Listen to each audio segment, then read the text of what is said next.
umubyeyi ubyara agaheruka abyara yarangiza akazaza kureba umwana ko zuze kumureba yarakuze se ubuje kumuteraho ubuje kumutera izo mwiyereka yarakuze ntabwo ubuze ahantu yanyuze rero ababyeyi bameze gutyo nabo dukwiye kubakangurira tukabagira inama nkoresherezo abana b'abanyarwanda waba uri umunyarwanda cyangwa uri umunyarwandakazi ibitekerezo dufite tukabibasangiza nabo bakabimenya ikindi kandi si ngombwa ngo ibi ngibi bigume hano hanze ugomba kugera no hanze yabo kuko abamugaye ntabwo bari mu Rwanda gusa bari no hanze yabo.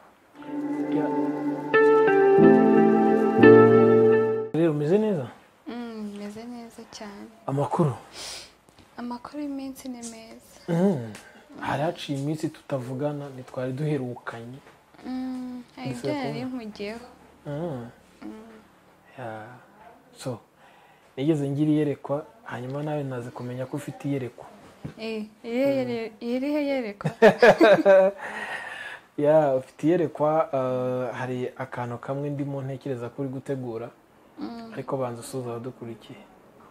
Abadukurikiye bose kuri Mama Charlene Official banje kubasuhuza komeze mugire ibihe byiza aho muri mwese abari mu Rwanda n'abari hanze yarwo.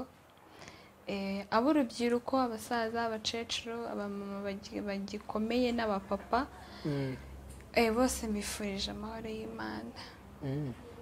Ngeze kutansuhuje kandi nanjye nagusuhuje.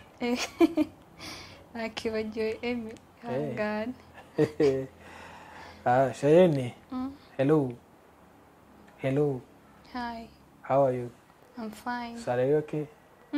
Are you okay? Of course, I'm fine. I see that. Okay, inshuti zacu turi kumwe na Charlene. Charlene mu minsi ishize hari amakuru menshi twamubonyeho nk'abanyamakuru hanyuma amakuru dushaka kuyabyaza umusaruro. Are you ready? Ready cyane. Okay, hanyuma hari ikiganiro gisa n'igishobora kuba kizinspira abantu benshi. Yego.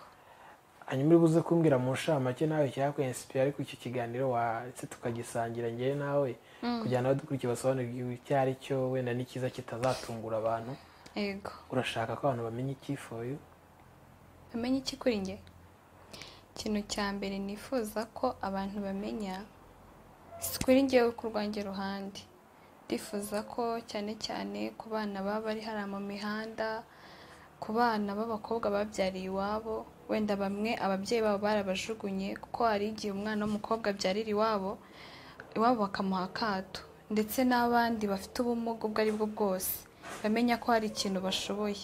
Iki kintu nicyo nifuza cyane bamenye ko hari ikintu bashoboye nyuma yo kubyara ntibivuze ko ubuzima burangiye ubuzima bushobora gukomeza kandi kuvuka umuganira hari urugingo rumwe udafite ntabwo bivuze ko habaye byacitse uba ugomba kubyakira ahubwo kuko abantu twese ntabwo tumeze kimwe turihariye isi ntabwo yatera imbere abantu tumeze kimwe biba bisaba ko hari umuntu dufite imico itandukanye dufite ibitekerezo bitandukanye turi abantu batandukanye mu rurimi rw'amahanga byavuga kuba unique abantu turi unique njye mfite umwihariko wanjye undi wese adafite nawe ufite umwihariko wawe undi muntu wese adafite rero uwo mwihariko niwo tuba dukeneye kugira ngo twubake isi rero nawe bamugaye urumva ni umwihariko wawe uba ufite umwihariko wawe ushobora kuwukora wigisha abantu kuko niba uje imbere y'abantu uri kubaganiriza ari umugaye yavuga turamwana yaritinyutse nawe twe dufite amaguru yombi twe dufite ingingo zose zombi kuki tutagira ikirenge mu kiwe ndetse n'abano bana bari mu mihanda hari igihe arabujya wumva ubuzima bazi ko ubuzima bwarangiye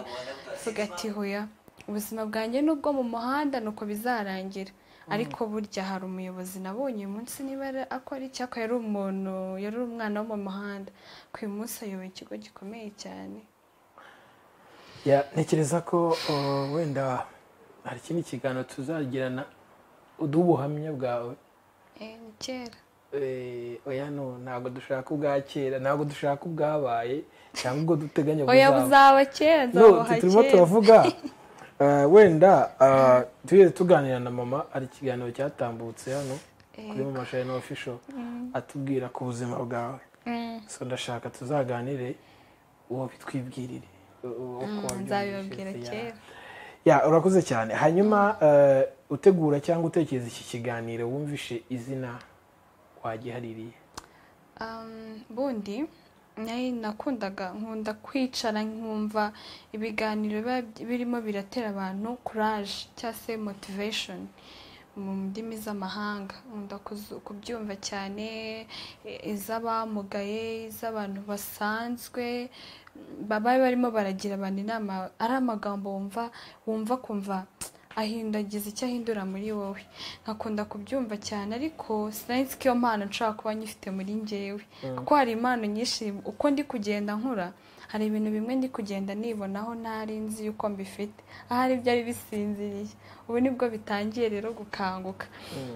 Ubwo rero nibwo nicaye mbona ukuntu isi uburyo ibintu biba bibayeho, ukuntu ibintu bigenda mbona ko kiganiro kigiye kujya gicaho ngomba kuzagikora. Ariko isi burya iyo utiteguye kurwana no guhangana ntago wayibamo, kuko hari igihe ugeze rero ukuntu abantu bajya ku mugezi bagiye kuvoma amazi, ugasanga ba basore bafite ibibaraga nibo bavomye mbere, nabo babandi bafite intege nkeya rero barabasitaza rwose, bakaba bicaye, babandi bafite ibibaraga bakabanza bakavoma. Iyi si nasanze kuyibaho ni ukurwana, cyangwa se utaba witeguye kurwana ugapfa. Ni rero nafashe umwanzuro w'uko ikiganiro ngomba kucyita fight or die, rwana cyangwa upfe cyane.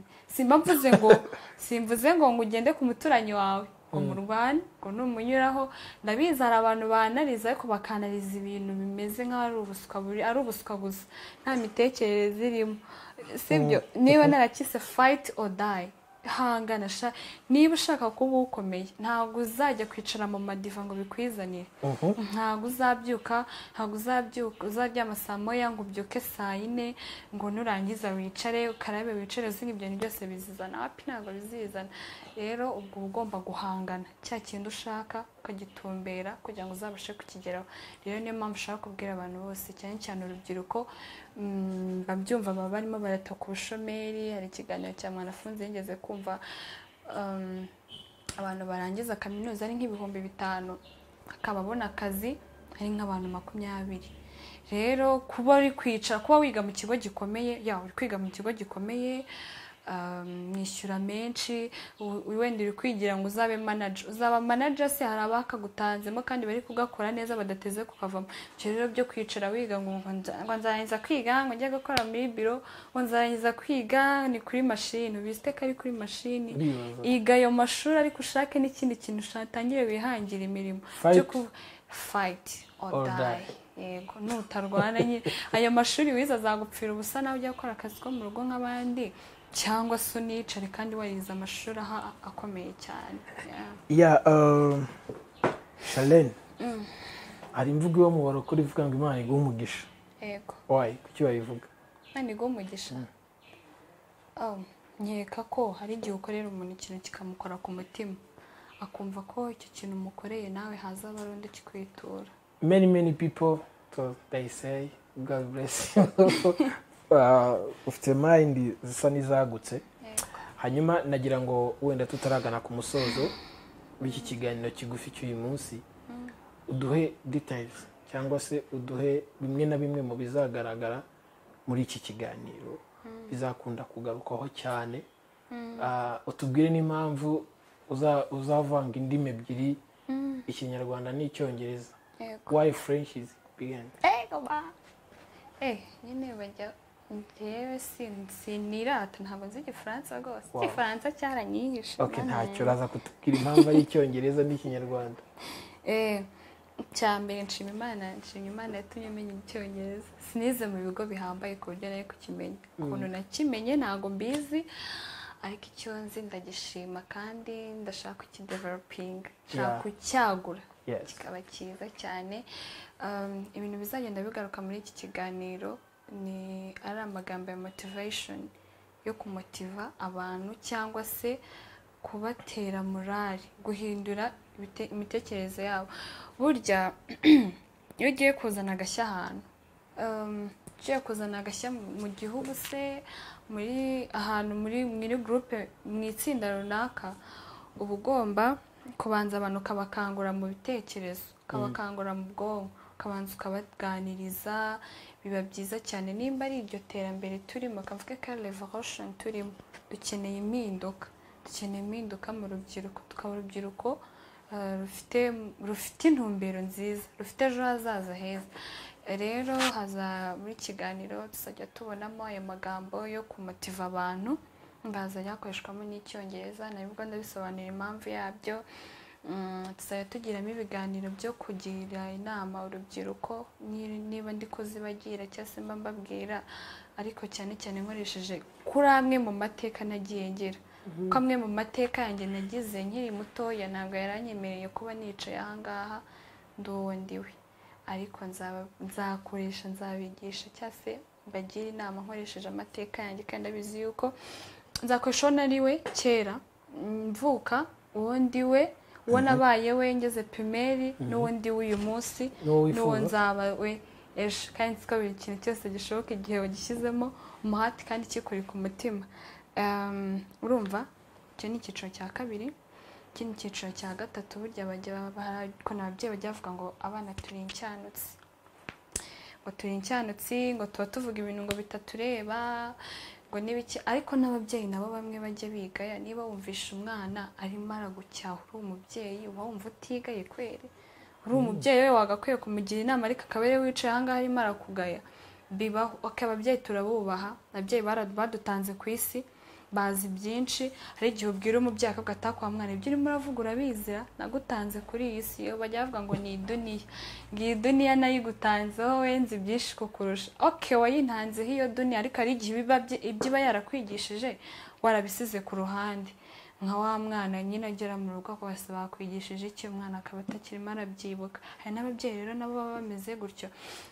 Umubyeyi ubyara agaheruka abyara, yarangiza akazaza kureba umwana ko uze kumureba yarakuze, se ubuje kumuteraho, ubuje kumutera izo mwiyereka yarakuze, ntabwo ubuze ahantu yanyuze.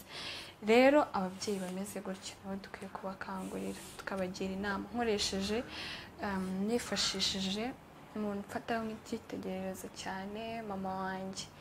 Mboneraho no kubwira mana yanjye, umuntu usuzugura umubyeyi sinzi ukuntu aba ameze cyane cyane, ariko hari ubutumwa ntatahana rwose. Naho byagenda uti mbona amakomantere batera kuri mama, nkabona ibintu byinshi bamuvugaho. Bamwe bazi ngo ngendera mu kwaha kwe, ngendera mu kwaha kwanjye. Icyo ngicyo abantu babanza bakimenye. Mama yarambyaye yego, ariko sindi na mukuru ku buryo ngeze ku rwego rwo kwifatira imyanzuro. Akaho ngeze ubu ngubu, sibyo no kuva na kera, mama nigeze njya mu matwi. Buri kintu cyose mvuga ni kiba kindi. Ngewe ukuntu nteye, ukuntu ngewe nteye, ikintu kitanjemo ngo ngikore, ikintu kitanjemo ngo nkivuge, naho waza ukamfata ku munwa ntabwo nakivuga. Nyivuze gute se kitandimo? Icyo nza hano nkavuga nuko kiba kindimo. Rero abo bantu birirwa bikoma mama wanjye mu nkokora, ndagira ngo mbabwire ati baba bamufashije hasi. Buriya baguhaye umugogoro yagogoranye nawe nibwo wamenya ukuri. Umugogoro ibibazo yagiye anyuramo, umugogoro nibwo wabasha kumenya agaciro kiwe. Abavuga amagambo, abamutuka, ntawe ujye wibaza ko mana hari abantu mba mbona sinzi ko nabita, ugasanga umuntu muzima atutse umubyeyi ngo ni inshinzi. Njye najyanaga mbisoma, uriya mugore ni inshinzi, uriya mugore ni indaya. Indaya se mwararyamanye? Wamenye iteka ari indaya? Yigeze ese hari umvaga ari cyo bigutwaye? Bitakintwara. Umva bavuga gutyo mama wanjye se ngo bikanshimisha. Ariko ababyeyi baba baraturwaniriye, kandi n'impamvu yo kwibagirwa ineza yabo. Kambabwire ngo uyu munsi ngenda hari Charlene, narahagurutse kandi sinzigera nicara, ndahari ngo icyasha bateye ku ikanzu ya mama wanjye, basebije izina ryiwe cyane. Nzabakorera agashya abantu bose, mwe gusa nimutuze abantu bose, umuntu wese uswe. Ahubwo icyo nababwira, amagambo ye bayafashije hasi, kuko bamwe bazajya kwizana amazi yararenze inkombe. Kuko cyane rwose birambabaza cyane. Niyo mpamvu ugomba kuzahagarara agaciro mama wanjye yampaye, ijambo yampaye, uko yambaye hafi, nanjye nicyo gihe ngo mbimwiture. Shalene, ntabwo ndi bugutindane yego ariko kuri iki kiganiro tumvishe byinshi uzagarukaho. Ntekereza ko wenda hari n'impamvu uzakoresha indimi ebyiri nk'uko wabivuze. none ntaragusobanurira ntabwo nanyuzwe n'impamvu utakoresha ikinyarwanda gusa. niyo nari ngiye kugusobanurira ariko okay, I'm ready. kera u Rwanda kubera amateka rwanyuzemo, u Rwanda mu mahanga ntabwo twemerwagayo kuva kwitwa n'umunyarwanda byabaga ari isoni, ariko uyu munsi njya nterwa ishema nuko abantu bo hanze baza gusura igihugu cyacu baje kukigiraho. Ushaka kwiga uburyo igihugu cyiyubatse nagushishikariza kuza mu Rwanda. Ushaka kureba igihugu cyiyubatse gikoresha amateka yacyo waza ku Rwanda. Igihugu cyubahiriza ihame ry'uburinganire n'ubwuzuzanye waza rwose hano mu gihugu cyacu cy'u Rwanda. Rero ibyo bintu bintera ishema cyane kandi nkumva nyuzwe no kuba umunyarwanda, kwitwa umunyarwandakazi binteje. Mba kwitwa umunyarwandakazi mba numva ntewe ishema nabyo. Rero ahari ibihugu bimwe na bimwe bigikandamiza abantu bafite ubumuga, ahari nimba birahari, kandi hari abantu baba bumva yuko abamugaye nta gaciro bafite muri sosiyete, ari abantu bo kubaho ngaho, ari abantu nta kintu bamaze. Impamvu rero nahisemo no gukoresha ururimi rw'icyongereza. Sinzi igifaransa, igiswahili reka, ariko nifuje ko icyongereza kirakoreshwa mu bihugu byinshi cyane muri Afurika ndetse no hanze ya Afurika. Nifuje yuko noneho naho hanze bamenya ko niba u Rwanda rwarashyizeho ihame ryo guha agaciro abamugaye, no hanze bose bagomba kubimenya ibyo bitekerezo. Abana b'abanyarwanda, waba uri umunyarwanda cyangwa uri umunyarwandakazi, ibitekerezo dufite tukabibasangiza nabo bakabimenya. Ikindi kandi si ngombwa ngo ibi ngibi bigume hano hanze, ngomba kugera no hanze yabo, kuko abamugaye ntabwo bari mu Rwanda gusa, bari no hanze yabo. Ntekereza ko tuzagira ibihe bitari uyu munsi gusa bizahoraho, kugira ngo tumenye n'ahantu ugenda ukora inspiration, tuzabigarukaho. Tumenye se wenda na Shalene Foundation niba yakorwa, tubigarukeho. Ariko nonaha nyemerera ngusezerere.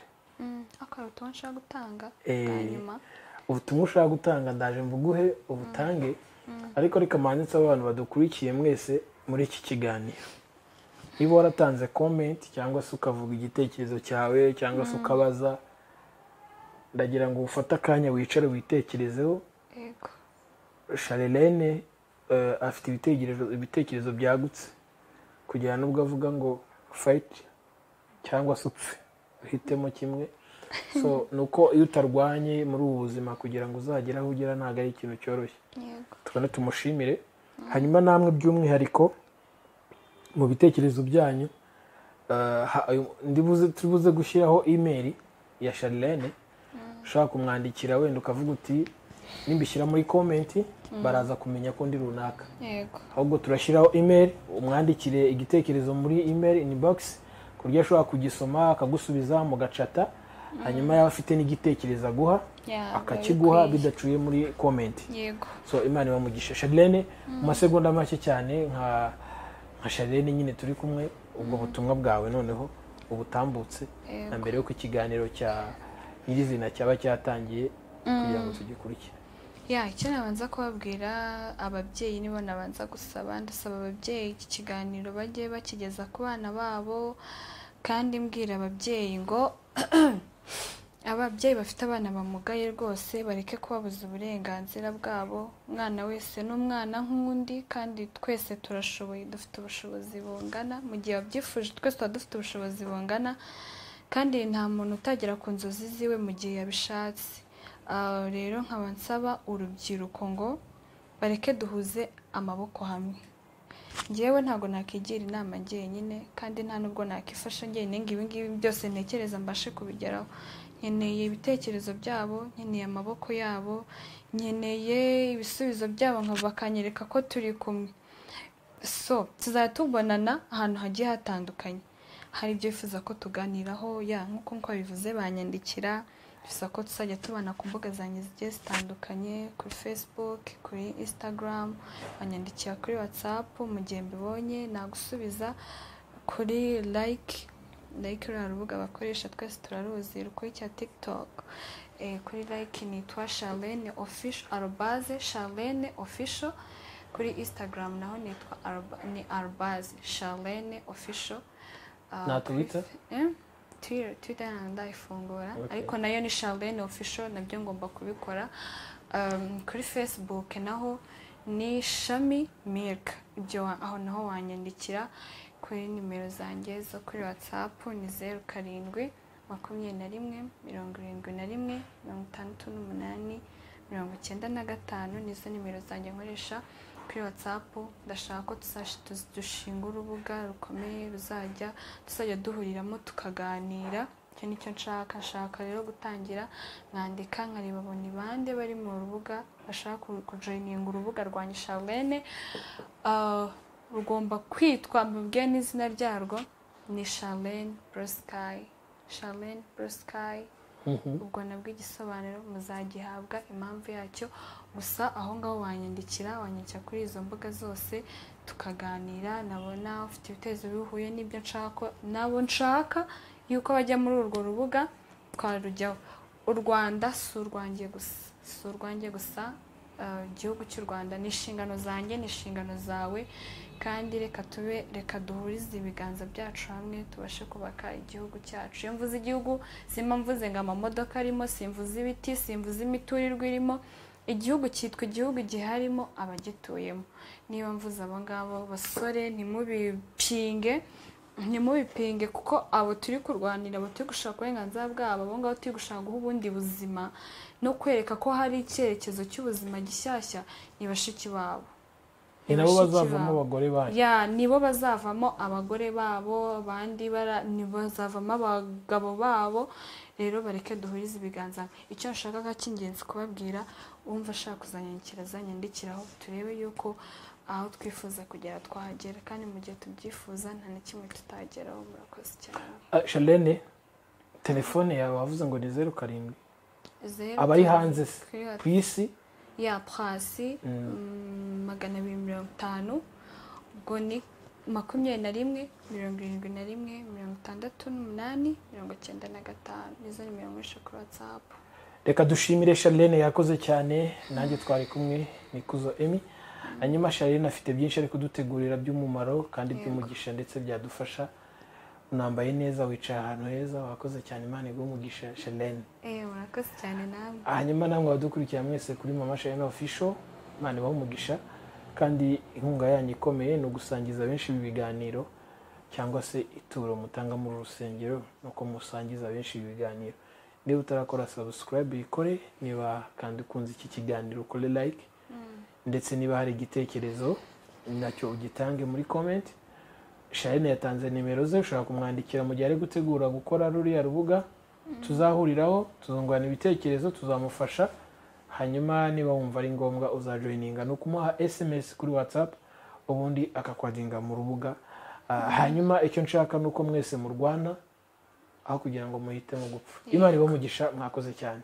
Reka dushimire n'abari ku buhanga bw'ibyuma nabo batugerera amashusho n'amajwi kugira ngo bitambuke neza.